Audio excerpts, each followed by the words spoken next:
ओ श्री प्राणनाथ प्यारे की जय, सतगुरु महाराज की जय।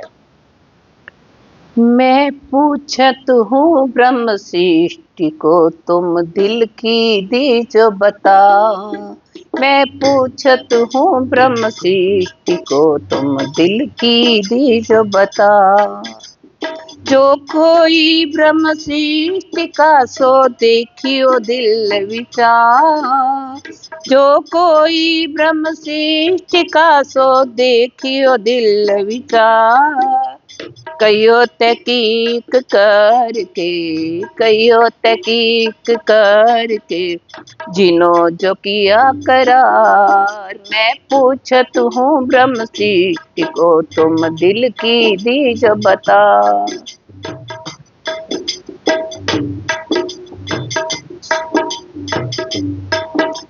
सब कोई बात विचारियो, देख अपनी अकल। सब कोई बात विचारियो, देख अपनी अकल। सृष्टि तीनों कर्म करत है, सृष्टि तीनों कर्म करत है, एक दूजे सो मिल। मैं पूछत हूँ ब्रह्म सृष्टि को, तुम दिल की दीजो बता। मैं पूछत हूँ ब्रह्म सृष्टि को, तुम दिल की दीजो बता।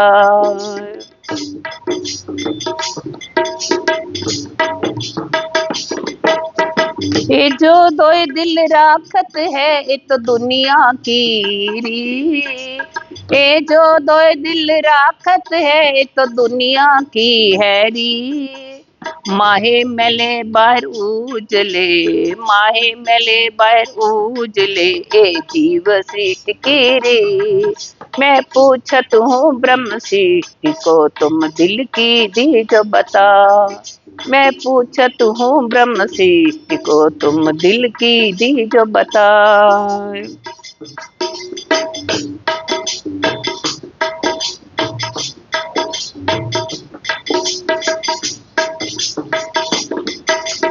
एक ही बात ब्रह्म सृष्टि की, दोए दिल में नाए। एक ही बात ब्रह्म सृष्टि की, दोए दिल में नाए। सोई करे धनी सो जाहिर, सोई करे धनी सो जाहिर, जैसी होए दिल मान। मैं पूछत हूँ ब्रह्म सृष्टि को, तुम दिल की दीजो बता। मैं पूछत हूँ ब्रह्म सृष्टि को, तुम दिल की दीजो बता।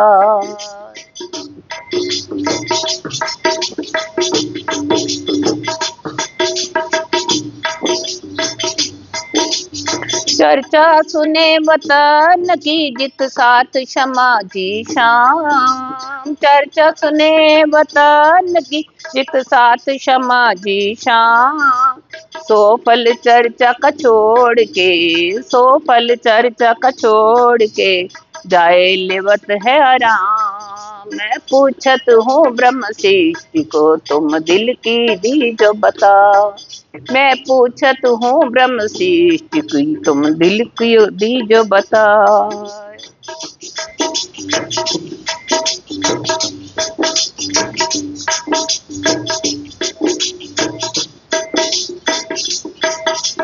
बाहेर दिखावे बंदगी, मैं करे कुकर्म काम। बाहेर दिखावे बंदगी, मैं करे कुकर्म काम।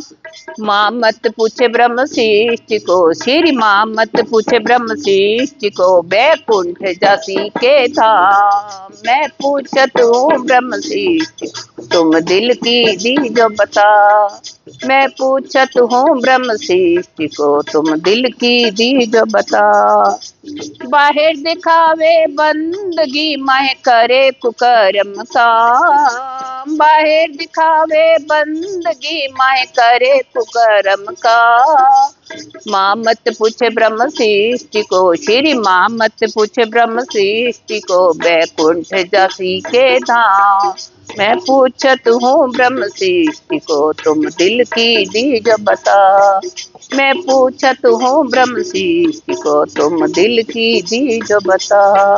मैं पूछत हूँ ब्रह्म सृष्टि को, तुम दिल की दीज बता।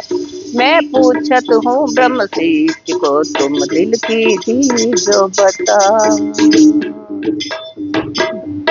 बोलो श्री सतगुरु महाराज की जय। बोलो कृष्ण प्रणामी धर्म की जय। जोगा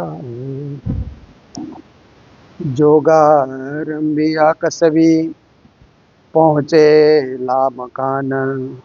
मोह तत्व की वे ना छूट ही, कहा पर्दा ऊपर आसमान, कहा पर्दा ऊपर आसमान। बोलो कृष्ण कन्हैया लाल की, श्री निजानंद स्वामी की, श्री प्राणनाथ प्यारे की, महारानी बाईजुराज की, महाराजा छत्रसाल की, गुरुजी मंगलदास महाराज की, बाबा दयाराम साहेब की, परमहंस राम रतन दास महाराज की, परमहंस चरणदास साहेब की, श्री कृष्ण प्रणामी धर्म की, तीनों पुरी धाम की, सर्व सुंदर साथ की, एक इलमले दौड़ही प्रणाम। उपस्थित धर्म प्राण शिरोमणि सुंदर साथ जी, माताएं बहनें भाइयों, नित्य चर्चा, नित्य ज्ञान, नित्य उपदेश, नित्य शिक्षा, क्योंकि हमें आगे बढ़ने के लिए कुछ कुछ नित्य नवीन बातें, नवीन उपदेश, नवीन शिक्षा बहुत जरूरी है। नवीन नहीं है तो जो शिक्षा हमने सुनी है उसी को दोबारा भी सुनना, क्योंकि कई कई बातें हम सुनते हैं तो भूल भी जाते हैं। हर बात को दिमाग में बसाए रखना ये भी इतनी कैपेसिटी हमारे दिमाग में नहीं है, संभव भी नहीं है। इसलिए हम सुनते रहें, बार बार हम सुनते रहेंगे तो दिमाग में रिफ्रेशमेंट बोलते हैं ना, उसमें ताजगी आना, उसमें उन शब्दों का प्रभाव पड़ जाना, ये जरूरी होता है। इसलिए हम लोग वाणी चर्चा सुनते रहते हैं, पारायण भी पढ़ते रहते हैं, राज्य का नाम भी जपते रहते हैं। देखिए, संसार के अंतर्गत एक वर्ग ऐसा है कि नाम रखना चाहता है। नेता लोगों को देखिए तो नाम रखने के लिए उद्घाटन करते रहते हैं ना। आज ये पुल का उद्घाटन हुआ, आज ये पार्क का उद्घाटन हुआ, वहाँ नेम प्लेट उनका लग जाता है, इसने इसका उद्घाटन किया। ऐसे ही भवन बनते हैं या जो कुछ भी बनते हैं तो वो नाम रखने के लिए नेता लोग तरसते रहते हैं कि मेरा नाम हो जाए। ऐसे ही लेखक और कवियों में देखिए तो किताबें लिखते रहते हैं।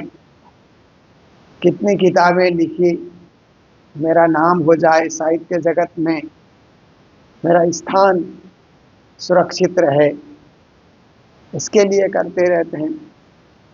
और भी कई कई क्षेत्र में लोग कार्य करते हैं तो नाम रखने के लिए। और हम लोग जो कार्य करते हैं भक्ति जगत में, जो कार्य होता है वो नाम रखने के लिए नहीं होता है, नाम मिटाने के लिए और केवल परमात्मा का नाम जपने के लिए।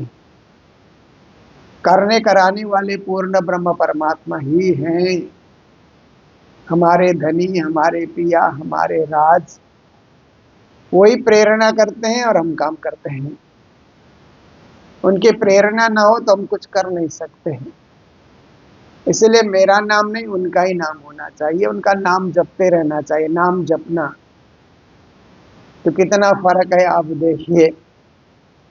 नाम रखने के लिए, नाम को अमर बनाने के लिए कुछ लोग परेशान हो रहे हैं, और एक वर्ग ऐसा है कि अपना नाम कुछ नहीं चाहिए, परमात्मा का नाम बढ़ाने के लिए नाम संकीर्तन करना और नाम का जप करना, औरों को भी नाम देना, निज नाम देना, ये क्या है कि परमात्मा की महिमा बढ़ाने वाली बात है, अपनी महिमा नहीं।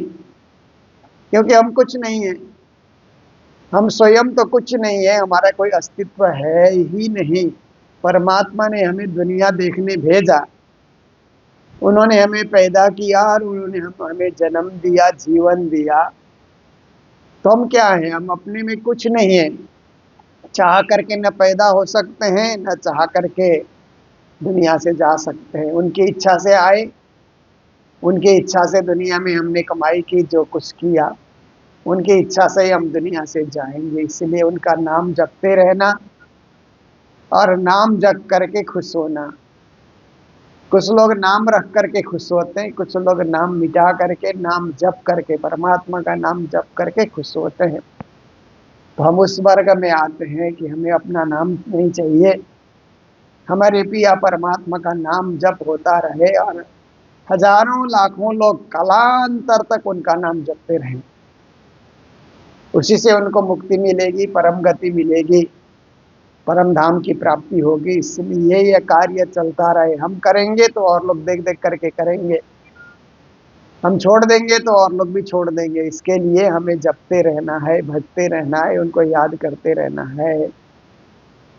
तो देखिए, नित्य चर्चा के अंतर्गत आज हम सब लोग श्री कृष्ण प्रणामी मंदिर हकीकत नगर, जो एक केंद्रीय मंदिर है, इस मंदिर में श्री कृष्ण प्रणामी विश्व परिषद प्रणामी विश्व पत्रिका का भी कार्यालय है। श्री प्राणनंद नाथ मिशन जो साहित्य जगत में कार्य करता है, विद्वानों के बीच में गोष्ठियां कराता है, अनेक ग्रंथों का प्रकाशन करता है, वाणी भीतक से लेकर के, उसका भी कार्यालय है। फिर मंदिर का कार्यालय तो ये है ही है, कृष्ण प्रणामी धर्म सभा का कार्यालय तो है, बैजुराज संघ, छत्रसाल नवयुग सभा, यूथ ब्रिगेड, कई कई संस्थाओं का यहाँ पर समागम होता है। ऐसे पावन भूमि में, पावन स्थान में हम लोग आज चर्चा सुनने के लिए और चर्चा का रसपान करने के लिए बैठे हैं। तो जो प्रसंग हमारा चल रहा है, चिरंतन से कई दिनों से चलता आ रहा है, एक इलम ले दौड़ही और एक ले दौड़े ज्ञान। श्री प्राणनाथ जी महाराज कहते हैं कि समाज में, प्राणनाथ जी जिस समाज में, जिस कालखंड में भारत का परिभ्रमण करते रहे और जागने का संदेश देते रहे, तो विशेष करके उस समय में समाज का दो वर्ग था, हिंदू मुस्लिम। तो मुस्लिम लोग अपने इलम को लेकर के, उनके जो धर्म ग्रंथों में इलम की बातें लिखी है उसको लेकर के दौड़ रहे हैं, उसका प्रचार प्रसार कर रहे हैं। और ले दौड़े ज्ञान, और हिंदू अपने ज्ञान को लेकर के दौड़ रहे हैं। और कभी कभी ज्ञान लेकर के दौड़ने में, ज्ञान में भी कभी कभी विवाद, मेरा ज्ञान बड़ा, तुम्हारा ज्ञान छोटा, मेरा सिद्धांत बड़ा, तुम्हारा सिद्धांत छोटा, इस प्रकार से आपस में मतभेद, आपस में शास्त्रार्थ, आपस में धर्म चर्चा भी होती रही। तित्त बुद्ध न पहुंचे सबद्ध। अब इस प्रकार से ज्ञान को लेकर के आपस में परस्पर लोग लड़ रहे हैं, भिड़ रहे हैं। प्राणनाथ जी कहते हैं वो ज्ञान लड़ने के लिए नहीं है, जिनको झगड़ो आप में, कहते हैं ना, आपस में झगड़ा करने के लिए नहीं है, वो विवाद पैदा करने के लिए नहीं है। वो तो संवाद स्थापित करके अपने परब्रह्म को जानने के लिए ज्ञान का विस्तार हुआ है। पर लोगों की बुद्धि और लोगों के शब्द परब्रह्म तक नहीं जाते, क्योंकि परब्रह्म की पहचान नहीं होगी तो वहां तक शब्द कहाँ से जाएंगे, वहां तक बुद्धि कहाँ से काम करेगी। जब तक परम धाम का पर्दा नहीं खुलेगा और परम धाम के अंतर्गत क्या है उसका रहस्य का पता नहीं लगेगा, तो कितना ही बड़ा ज्ञान सुनाओ, कितना ही बड़ा इल्म आप प्रकट करो, पर आप वहीं के वहीं रह जाओगे।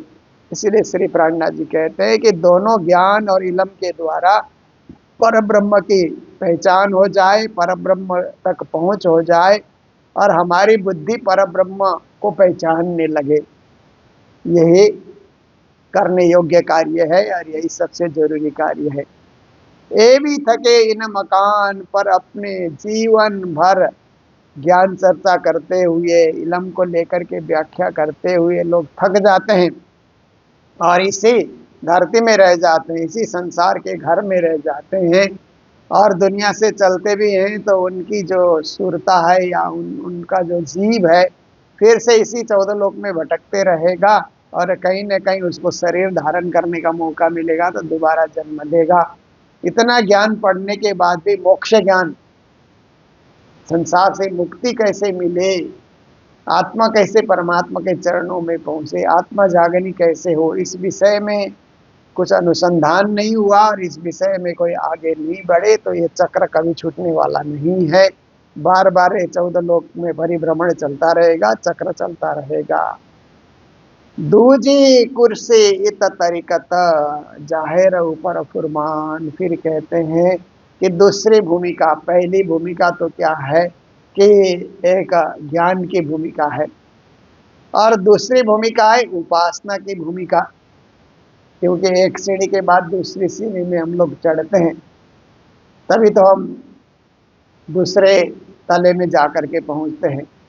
ऊपर जाना है तो सीढ़ी को तो एक के बाद दूसरी तीसरी ऐसे करते हुए हम ऊपर जा सकते हैं।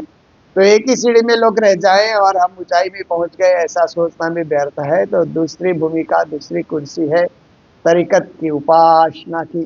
उपासना करो, जैसे आप देखिए हिंदू धर्म परंपरा में देवी देवताओं की उपासना है ना, अनेक देवी देवताओं को साधा जाता है, उनकी उपासना की जाती है।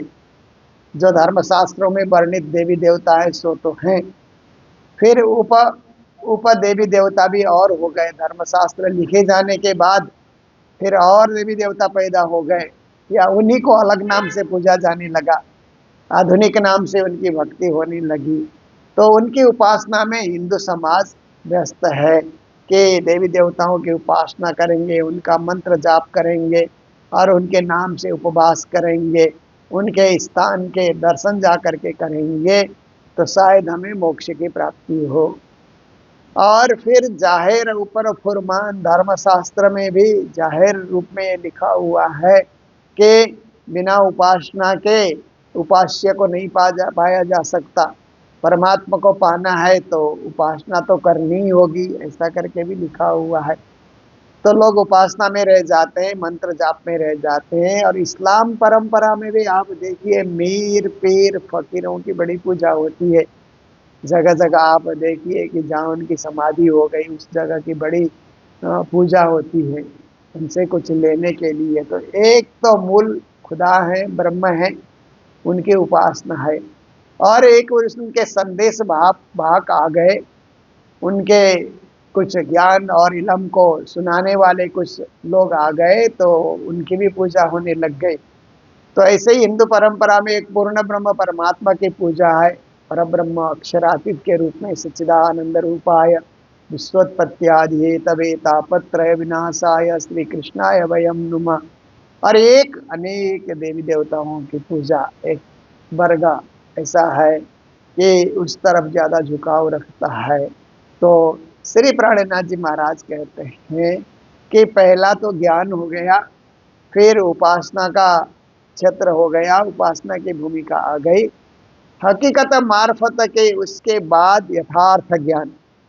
ज्ञान तो सार्वजनिक होता है, जो कोई भी आपको ज्ञान सुनाएगा तो सार्वजनिक ज्ञान सुनाता है। आज आप देखिए मोबाइल में और टीवी में कितने संतों के प्रवचन आते हैं ना, तो अधिकांश को आप देखिए तो भौतिक ज्ञान, संसार में कैसे जीना, कैसे रहना, कैसे खाना, कैसे बर्ताव करना, कैसे बड़ों का आदर करना, कैसे छोटों से प्यार रखना आदि इत्यादि ये बातें जो आप सोचिए कि संसार में जरूरी है। एक संसार में अच्छा जीवन जीने के लिए कैसे कैसे हम अपने आप को सुंदर बना सकते हैं और अपने विचारों को भी सजा सकते हैं, ये भी एक ज्ञान है, ये जरूरी है। पर एक यथार्थ ज्ञान है कि ये सब क्यों करना, इतने अच्छे क्यों होना? क्योंकि हमको परम धाम जाना है, हमको मोक्ष चाहिए, परम गति चाहिए, परमात्मा का धाम चाहिए। तो इसके लिए एक तो उद्देश्य को लेकर के कि हमें अच्छा इसलिए बनना है कि हम उस सुंदर से सुंदर परम धाम में, अच्छे से अच्छे परम धाम में हम पहुँचें। हम आनंद से इसलिए रहना चाहते हैं कि हमें आनंदमय धाम मिले। हम चैतन्य इसलिए बनना चाहते हैं कि चैतन्यमय उस धाम की हमें परम धाम प्राप्ति हो। तो उसके लिए यथार्थ ज्ञान को जानना जरूरी है। फिर उसके बाद मार्फत का अर्थ होता है पूर्ण पहचान, पर मार्फती ज्ञान इसका, हाँ, साहेबी कहते हैं ना, प्रेम लक्षणा भक्ति को भी कहा जाता है कि परमात्मा को प्रेम से पाया जाए। ज्ञान में भी महाज्ञान, जैसे आप देखिए कि चतुर्विधा भजती माम जना सुकृत अनुर्जुना आर्त जिज्ञासु अर्थार्थी ज्ञानी च भरतर्षभ तेषां ज्ञानी नित्य युक्तो एक भक्तिर्विशिष्यते। कृष्ण ने अर्जुन को गीता में समझाया कि मुझे भजने वाले 4 प्रकार के लोग हैं। तो कहते हैं कि आर्त जिज्ञासु अर्थार्थी, एक आर्त लोग हैं, विपत्ति आने पे मुझे भजते हैं, संपत्ति आने पे नहीं भजेंगे, केवल विपत्ति आने से मेरे मंदिर की ओर दौड़ लगाते हैं, मुझे भजते हैं, याद करते रहते हैं, विपत्ति टली भूल गए। तो आर्त भक्त उनको कहा जाता है, केवल विपत्ति में भजने वाले। और दूसरे हैं अर्थार्थी, मुझे इसलिए भजते हैं, देवी देवताओं की पूजा इसलिए करते हैं कि हमारा धन बढ़े, व्यापार बढ़े, मकान बड़ा हो, गाड़ी मोटर सब व्यवस्था मेरे पास हो। इस भाव से अर्थार्थी, अर्थ प्राप्ति के लिए वो भज रहे हैं। और तीसरे वर्ग के भक्त हैं तो जिज्ञासु, परमात्मा को जाने, इस विषय में भी कुछ खोजी करें, परब्रह्म परमात्मा कहाँ रहते हैं, कैसे रहते हैं, उनके विषय में हमें कुछ ज्ञान होना चाहिए, जिज्ञासु बन करके, तर्कबाज बन करके नहीं। क्योंकि कभी कभी कुछ लोग आपके पास आते हैं ना, हम लोगों के पास तो बहुत आते हैं, एक आध शब्द बोलते हैं तो पता लगता है कि ये जिज्ञासु बन करके आया है कि तर्क करने के लिए आया है। तर्क करने के लिए आया है तो अपनी बात को रिपीट करता रहेगा, जो उसने सुना, जो उसने सीखा, उसी को बार बार रिपीट करता रहेगा। कुछ नई बात सुनने के लिए जिज्ञासा उसके मन में है ही नहीं। वो लड़ाकू टाइप का आदमी, जितना जाना उतने में ही वो क्या है कि लड़ाई लड़ने के लिए वो चल रहा है, बातों की लड़ाई लड़ता है। और एक जिज्ञासु है, जिज्ञासु है, वो सोचता है कि मेरे पास जितना ज्ञान है वो तो आधा अधूरा ज्ञान है। गुरुजन आए हैं तो मेरे से ज्यादा पढ़े हुए, मेरे से द्वारा ज्यादा समझे हुए, मेरे से ज्यादा उनके पास जो है गहराई है, इसलिए उनसे सुने, ग्रहण करें, जिज्ञासु बन करके आए तो बहुत कुछ की प्राप्ति हो सकती है। मैं जानता हूं ऐसा बोल करके आएगा तो कुछ नहीं ग्रहण कर सकेगा। मुझे और जानना है, जितना मैं जानता हूं उतना ही पर्याप्त नहीं है, ज्ञान का तो कोई अंत नहीं है, इसलिए मुझे सीखते रहना चाहिए, समझते रहना चाहिए। तो इस प्रकार का भाव लेकर के कोई आए तो उसको जिज्ञासु कहा जाता है। कृष्ण ने उसको जिज्ञासु कहा। फिर आगे कहते हैं कि 3 प्रकार के भक्त तो हो गए, चौथा भक्त है ज्ञानी च भरतर्षभ। हे अर्जुन, चौथा मेरा भक्त है ज्ञानी भक्त, मुझे पढ़ता है या मेरे ग्रंथों को पढ़ता है, मुझे समझता है, ज्ञानी बन करके, विवेकी बन करके, समझदार बन करके, एकदम सच्चाई से, अच्छाई से, भलाई से, बड़े वो क्या क्या है कि ज्ञान की गहराई में उतर करके मुझे भजता है। तो कृष्ण कहते हैं कि मुझे ज्ञानी भक्त पसंद है, आर्त भी नहीं पसंद है, क्योंकि वो बखत पे भजता है फिर छोड़ देता है। अर्थार्थी तो अर्थ के लिए ही कर रहा है, अर्थ न मिले तो फिर छोड़ देगा। और जिज्ञासु है तो जिज्ञासा का भी तो कोई अंत होना चाहिए, कितने दिन वो जिज्ञासु बन करके पूछता रहेगा। इसलिए जो ज्ञानी हो जाता है, परिपक्व हो जाता है, वो मुझे सबसे प्रिय है। फिर आगे की पंक्ति में कहते हैं तेसाम ज्ञानी नित्य युक्त एक भक्तिर्विशिष्यते।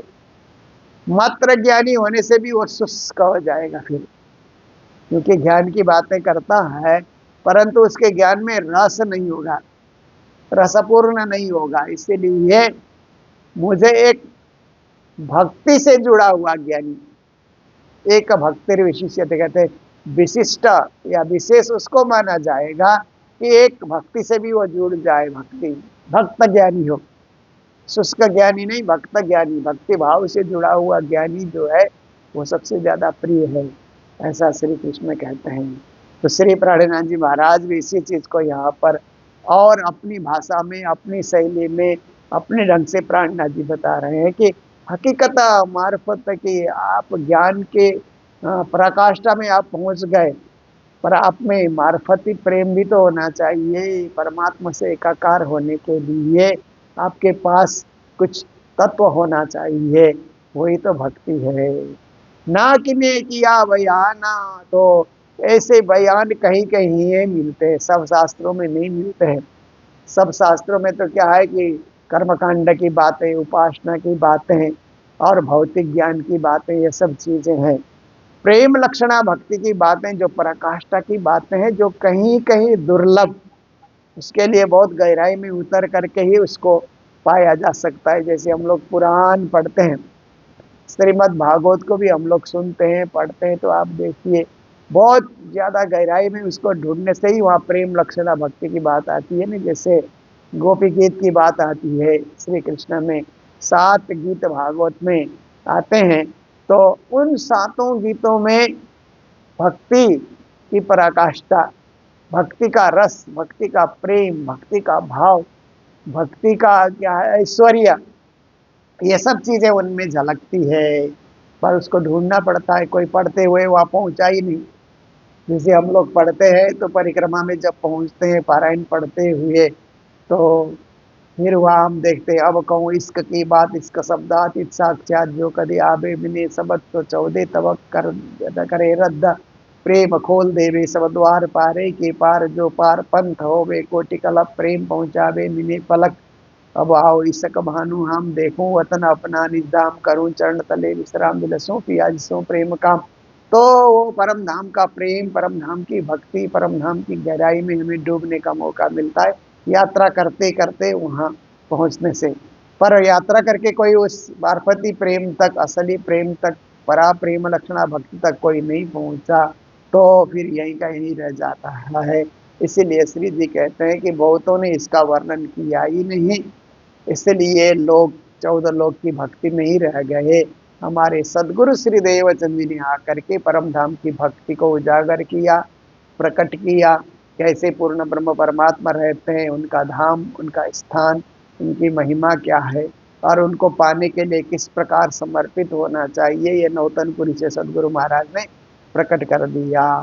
तब सबको पता लगा, और प्राणनाथ जी कहते हैं मैं उसी का विस्तार, उसी की व्याख्या, उसी का प्रचार, उसी का प्रसार और जन जन तक उस बात को पहुंचाने के लिए मैं भी लगा हुआ हूँ। ये सदगुरु धनी श्री देवचंद जी महाराज का दिखाया हुआ जो मार्ग है, उस मार्ग को बड़े रूप में परिणत करने के लिए, व्यापक बनाने के लिए मैं लगा हुआ हूँ, ताकि दुनिया के सब लोगों को पता लगे कि प्रेम लक्षणा भक्ति के बिना वो दिव्य परम नाम की प्राप्ति नहीं हो सकती है, वहाँ जाया नहीं जा सकता, इधर ही इधर हम रह जाते हैं। कितना ही कुछ हम करें परंतु वो निराकार से परे जाने का हमें मौका नहीं मिलता। इसीलिए हम लोग रोज निज नाम में जपते हैं ना, निराकार के पार से 3 पार के भी पार, ऐसा करके हमें तो निराकार से परे, उससे भी परे की भक्ति, उससे भी परे बैठे हुए पूर्ण ब्रह्म परमात्मा अक्षरातीत श्री राज जी की आराधना करनी है। तो प्यारे सुंदर साथ जी, हम लोग वाणी के एक दो चौपाई का ही रहस्य हम लोग सुनते हैं, क्योंकि चौपाइयाँ तो बड़ी हैं, पर हम ज़्यादा चौपाइयों का अर्थ सुनने हम जाएंगे तो फिर उनको ग्रहण नहीं कर पाएंगे इतना ज़्यादा। जैसे डॉक्टर लोग बोलते हैं ना, कोई बीमारी आपको आ जाए तो दिन भर में 1 गोली, 2 गोली, 3 गोली लेने की बात करते हैं ना, तो एक साथ ही आप 15-20 गोली खा गए, जल्दी से ठीक हो जाएंगे बोल करके, तो बीमारी बढ़ेगी, निराकरण नहीं होगा। इसीलिए संयम संयम से, धैर्य से हमें नित्य निरंतर वाणी के चौपाइयों को जीवन में उतारना है, रसस्वादन करना है और अपने जीवन को धन्य बनाना है।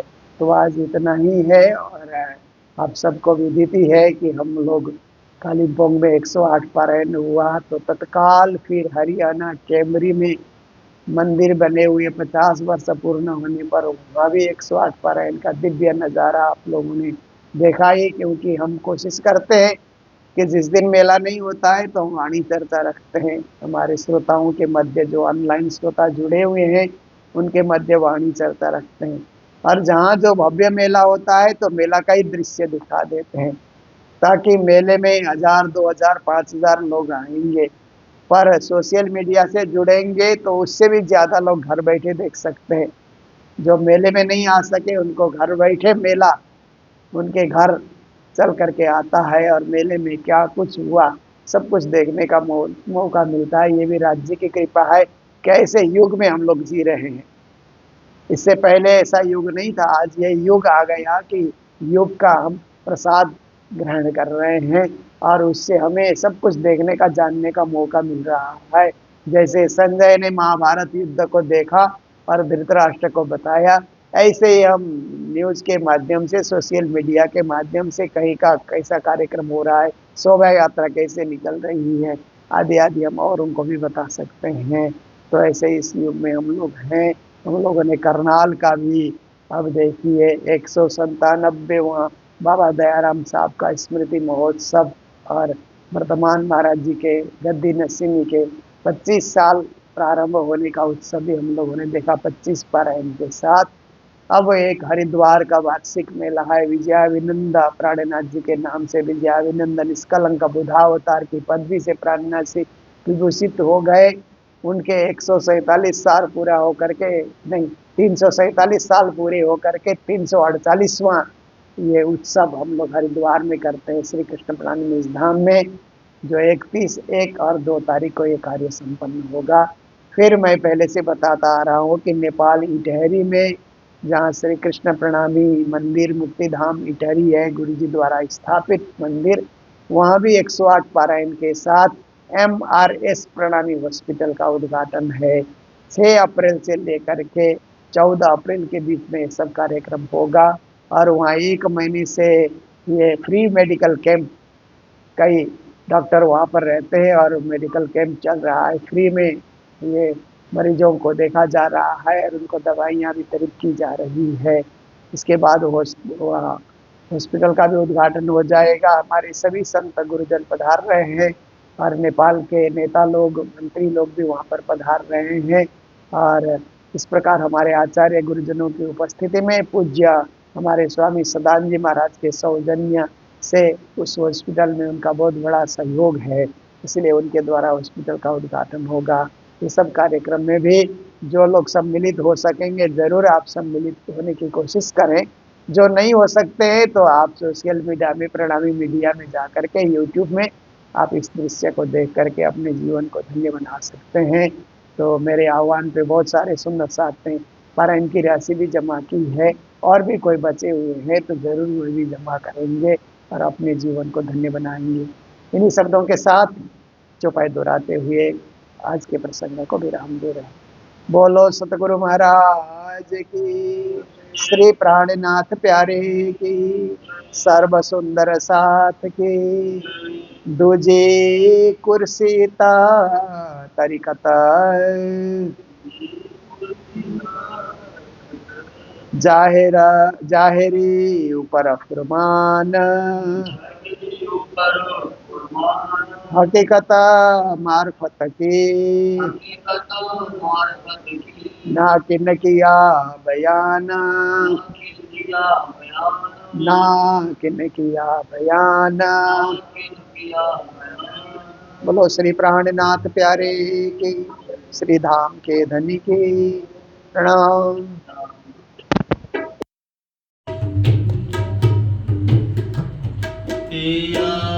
तुम हो तैसी कीजियो, मैं अर्जी करूं मेरे पीरो जी। हम जैसी तुम जिन करो, मेरा तलब तलब हो जाए जी। जीविरा तो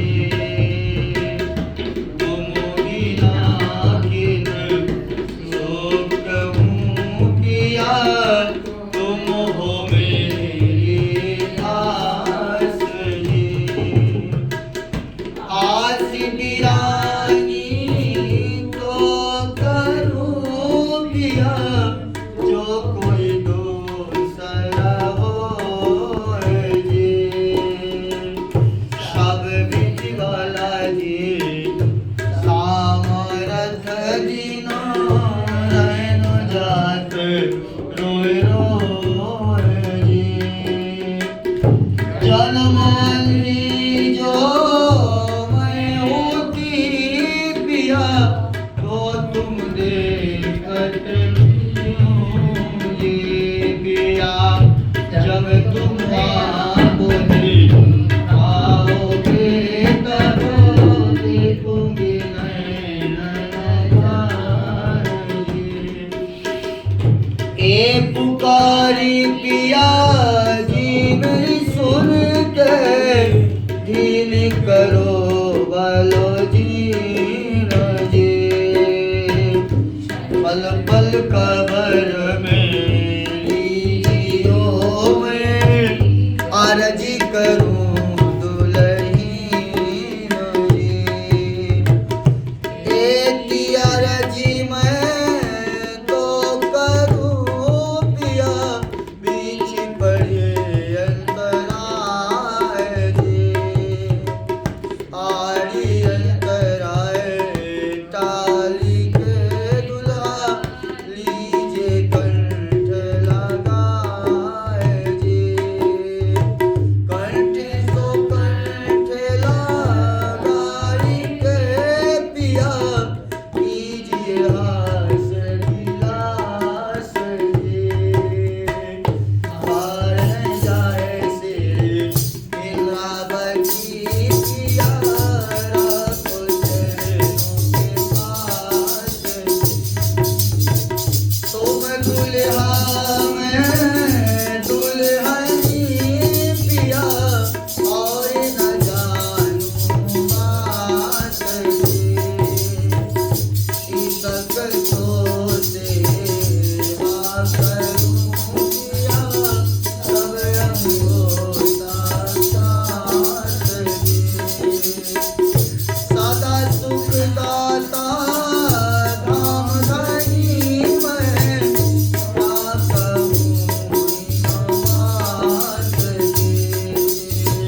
महामती जुगल रूप परवरी अमरावरी सदा सुख दाता धाम धनी मैं क्या कहूँ बात महामती जुगल रूप परवरी अमरावरी